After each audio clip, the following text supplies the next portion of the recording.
प्रेमानंद जी महाराज जी को श्री कृष्ण जी के रूप में सगुण साकार बैठे हुए देखा है बैकुंठ लोक में। ऐसी ऐसी दिव्य आत्माएं मौजूद हैं जो इस धरती पर अनेक बार उन्होंने जन्म लेकर जो भगवान के नाम का प्रचार करने के लिए धरती पर अवतार धारण करते हैं। जब उन्होंने कहा कि यहाँ कोई जरूरी नहीं है कि यहाँ पर भेजा जाने का मतलब यही है कि कोई जबरदस्ती किसी को भेज रहा है या कोई गलती करने पर ही भेजा जाता है। कुछ लोग चुनते हैं अपने आप को कि बेशक हमारी मुक्ति हो गई है, लेकिन हम यहाँ पर बैठने के लिए नहीं आए हैं, हमें दोबारा सेवा में भेजो, हम आपके नाम का प्रचार करें और आत्माओं को तैयार करके यहाँ लाएं और इनकी मुक्ति करवाएं। नमस्कार, मैंने प्रेमानंद जी महाराज जी को श्री कृष्ण जी के रूप में सगुण साकार बैठे हुए देखा है बैकुंठ लोक में। ऐसा कहना है एक व्यक्ति का। अब जो उनका कहना है उसको मैं इस वीडियो में आज रिप्रेजेंट करूंगा कि कैसे घटना घटी और सच में क्या आप सब भी एग्री करते हैं। अब वो आप बताएंगे, आपका डिसीजन मैं आप पर छोड़ता हूं। पर ये मेरे लिए बहुत ही बेहद ही दुर्लभ एक्सपीरियंस था पास्ट लाइफ रिग्रेशन करने का, और ये आपके साथ मैं शेयर जरूर करूंगा। तो बहुत बहुत स्वागत है सेल्फ अवेकनिंग मिशन से संजीव मलिक। दोस्तों, मैं एक पास्ट लाइफ रिग्रेशन थेरेपिस्ट हूँ। लगभग 30,000 से ज्यादा लोगों के पास्ट लाइफ रिग्रेशन किए हैं और ये कर्मों की खेती के नाम से ये किताब भी लिखी है।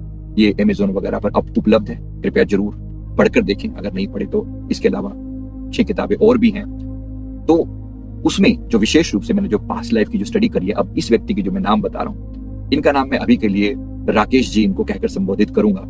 इन्होंने एक विशेष कारण से अपने नाम को रिवील ना करने के लिए बोला है। इन्होंने कहा है कि मैंने देखा है कि भक्ति को ना नजर लग जाती है, तो मैं नहीं चाहता कि मेरी भक्ति को किसी की नजर लगे। मैं चाहता हूं कि मेरे दिल में भगवान का प्रेम सदैव बना रहे, ऐसे ही भक्ति बनी रहे, और मैं केवल यहाँ पर भक्ति करने के लिए आया हूँ। मेरे को बाकी किसी चीज से कोई भी लेना देना नहीं है, इसलिए मैं उनकी बात को मैं अभी गुप्त रख रहा हूँ, उनका नाम को। उन्होंने कहा है कि मैं लगभग 6 साल से प्रेमानंद जी महाराज जी को फॉलो कर रहा हूँ। जब उनको कोई भी नहीं जानता था, मैं तब से उनको फॉलो कर रहा हूँ। और आज जब पूरी दुनिया उनकी जय जयकार करती है, मेरे दिल में वो प्रेम और भी अटूट होता चला जा रहा है। पर एट द सेम टाइम जो उन्होंने मेरे दिल में श्री जी के प्रति प्रेम जगाया है वो बिल्कुल अनुपम है। तो सबसे पहले तो ऐसे महान आत्मा को, ऐसे महान संतों को हम बार बार वंदन करते हैं, नमस्कार करते हैं। ये कोई सामान्य बात नहीं है। ऐसे संतों का इस धरती पर होना एक वरदान है, एक ब्लेसिंग है। अब मैं उसकी बात बताता हूँ आपको। पास्ट लाइफ रिग्रेशन में क्या हुआ। पास्ट लाइफ रिग्रेशन में इस व्यक्ति ने जब ये ट्रांस में गया, इसने सबसे पहले तो वहां की ब्यूटी को डिस्क्राइब किया। देखो पास्ट में होता क्या है, वैसे तो ये व्यक्ति अपने पास्ट में ही जा रहा है ना, अपने पास्ट में जाकर चीजों को देख रहा है। लेकिन हम जब इससे ये पूछते हैं कि तुम आए कहां से हो, तो उस ओरिजिन की तरफ जाओ। अपना पास्ट लाइफ देखते देखते ओरिजिन की तरफ जाओ। ओरिजिन बेस कहां से था, तो वो जो उसने व्याख्या दी ना, वो थी बैकुंठ लोक की व्याख्या। अब ये कैसे आया ये मैं आपको बताता हूँ। ये धरती पर कैसे आया ये व्यक्ति। इसने कहा कि बैकुंठ लोक में जो मैं देख रहा हूँ कि सामने भगवान श्री कृष्ण विराजे हैं, राधे रानी साथ में सुशोभित हैं। जो उन्होंने वो व्याख्या दी वो अपने आप में बहुत ही दिव्य, बहुत ही प्रेम और आनंद से भरी हुई। मैं उसकी व्याख्या से मेरा तो हालत बहुत ही खराब थी, प्रेममयी जो हालत जिसको कहते हैं उस वे में। उनकी जो बातें सुन के जो बैकुंठ का उन्होंने दृश्य बताया, उन्होंने कहा कि वहां पर सब लोग ऐसी दिव्य आत्माओं का एक बैकुंठ केवल श्री कृष्ण और राधा ही थोड़ी है। सारा बैकुंठ उन दिव्य आत्माओं से भरा हुआ है जो इस संसार को कोई दिव्यता का मैसेज देना चाहते हैं। उन्होंने विशेष रूप से जिक्र किया, पूरे विस्तार से उन्होंने बताया कि वहां पर होता क्या है। उन्होंने खास तौर पे उनके वहां के बारे में बताया। उन्होंने कहा कि मेरे चारों ओर स्वर्णिम प्रकाश है, दिव्य महलों जैसे रूप है, कमल है, जल है, माधुर्य की सुगंध है, और यहाँ श्री कृष्ण विराजमान है, राधे रानी विराजमान है, और मैं उनके पास हूँ। उनके नजदीक के कुछ लोग हैं, उनमें से मैं भी एक हूं, एक सेवक के रूप में। फिर उन्होंने थोड़ा और विस्तार से, थोड़ा और देखो, थोड़ा और डिटेल में बताओ। एक परम शांत और सुरम्य स्थान है, वहां दिव्य सरोवर है, स्वर्ण और मोतियों से बने हुए धाम है, भवन है, ऐसा उन्होंने व्याख्या दिया, उन्होंने एक्सप्लेन किया। और वो अपने आप में जो बोल रहे थे वो बिल्कुल हूबहू हमारे आंखों के सामने ऐसा हमें अनुभव में आ रहा था। फिर उन्होंने कहा कि वहां पर सबसे जो दिव्य चीज है ना, संतुलन है, प्रेम की ऊर्जा है वहां पर। वहां श्री कृष्ण और राधा एक विराट चेतना के रूप में स्थापित है। वो केवल एक जगह पर उपलब्ध है ऐसा नहीं है। ऐसा लगता है कि वहां के कण कण में वही है, और असंख्य आत्माएं हैं वहां पर, एक नहीं असंख्य आत्माएं। अभी जो मैं बात कर रहा हूँ आपको शायद थोड़ी अजीब लगी होगी। उन्होंने कहा कि वहां पर मैं देख रहा हूँ कि यहाँ पर बहुत आत्माएं, और कर क्या रही है। अब इनमें से अलग अलग तरह की आत्माओं के अलग अलग रोल जो उन्होंने बताए। उन्होंने कहा कि कुछ सेवा कर रही है, श्री कृष्ण जी की और राधा रानी की पर्सनल सेवा उनको मिली हुई है। तो मैंने मुक्ति के जो 4 उपाय, पहले 4 जो विधि, 4 जो तरीके बताए थे, 4 टाइप बताए थे, तरीके नहीं टाइप, तो 4 टाइप की मूर्ति उन्होंने मुझे क्लियर बताई। मेरे गुरुदेव ने मुझे समझाया था। मैं एक बार अपने सदगुरु जी को वंदन करता हूँ, आप भी वंदन करें अपने श्री परमहंस सदगुरु जी को। ओम श्री परमहंसाय नमः। गुरुदेव की कृपा से बात पल्ले पड़ती है, वरना कौन समझाए ये बात। तो जो मैं अभी बात कर रहा हूँ, इन्होंने जो बताया, अब वो इन्होंने कहा कि 4 तरह की मुक्ति होती है। सालोक्य मुक्ति, मतलब वो लोग जो उनके लोक में रहते हैं ना। सामीप्य मुक्ति, जिनको बहुत ज्यादा नजदीकी प्राप्त होती है। फिर होती है सायुज्य मुक्ति। सायुज्य मुक्ति होती है जब आप उनके शरीर का एक हिस्सा बन जाते हैं। आपने कहीं ना कहीं सुना होगा कि सुदर्शन चक्र जो भगवान श्री कृष्ण या श्री विष्णु जी के हाथ में होता है, वो स्वयं भी एक आत्मा है। ये तो आप जानते हो ना, है ना। इसी प्रकार आप जानते हो कि भरत जी जो इस धरती पर अवतरित होकर आए थे, वो कौन थे? वो उनका जो शंख है, वो शंख ने ही भरत जी का रूप धारण किया था। अंत में जब आपने रामायण का जो अंतिम एपिसोड देखा होगा, जब भगवान वापसी कर रहे होते हैं, तो भरत जी जो है वो शंख रूप में वापस उनके स्वरूप में जाकर स्थित हो जाते हैं। तो ये बड़े, मैं आपको याद दिला रहा हूं। अच्छा, साथ ही साथ याद दिला दूं आपको कि श्री जो सातवें शेषनाग जी थे, तो वो तो सभी को पता है कि वो लक्ष्मण जी के रूप में थे, वो बहुत अच्छे से जानते हैं। अब जो शत्रुघ्न थे, वो सुदर्शन चक्र का रूप थे, ऐसा उसमें बताया गया है, मतलब उसमें बताया गया है। मैं सिर्फ आपको याद दिला रहा हूं, ये जो है ना, ये है सायुज्य मुक्ति, जुड़ जाना, उनके शरीर के साथ इतनी नजदीकी पा लेना।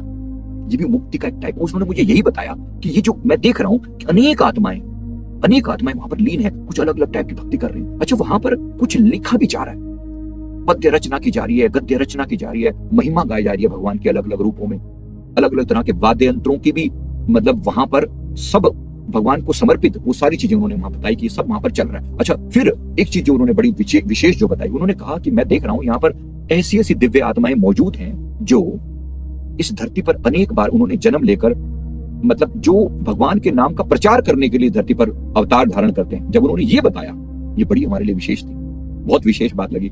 मैंने उनसे पूछा कि भाई कौन किस रूप में, कोई नाम बताओ, कौन कौन तुम्हें वहां पर दिख रहा है। तो उन्होंने कुछ नाम गिनाए, जिसमें सबसे पहले जो नाम था हमारे परम आराध्य स्वामी श्री प्रभुपाद जी। उन्होंने कहा कि वो तो उन्हीं का ही रूप है, ऐसा लगता है कि श्री कृष्ण जी के स्वरूप में ही समाहित है, वो कोई अलग नहीं है। और सब उनको एक दिव्य रूप में वहां पर बैठा हुआ देख रहे हैं, और साथ ही साथ वो कुछ निर्देश भी तैयार कर रहे हैं, कुछ आत्माओं को वो प्रशिक्षण दे रहे हैं, ट्रेनिंग दे रहे हैं, जो ट्रेन की जा रही है भक्ति का प्रचार करने के लिए ट्रेनिंग दी जा रही है कुछ आत्माओं को। उन्होंने कुछ नाम भी बताए, अब मुझे सारा तो ये याद नहीं है, लेकिन जितना मैंने देखा, उन्होंने श्री आनंद राम जी एक नाम बताया मुझे, श्री आनंद राम जी। और एक उन्होंने कहा कि साउथ में भी पहले एक संत कोई वल्लभाचार्य जी के रूप में हो गुजरे हैं, उन्होंने एक नाम जो है वो श्री चिन्ना जीयर स्वामी जी का नाम बोला।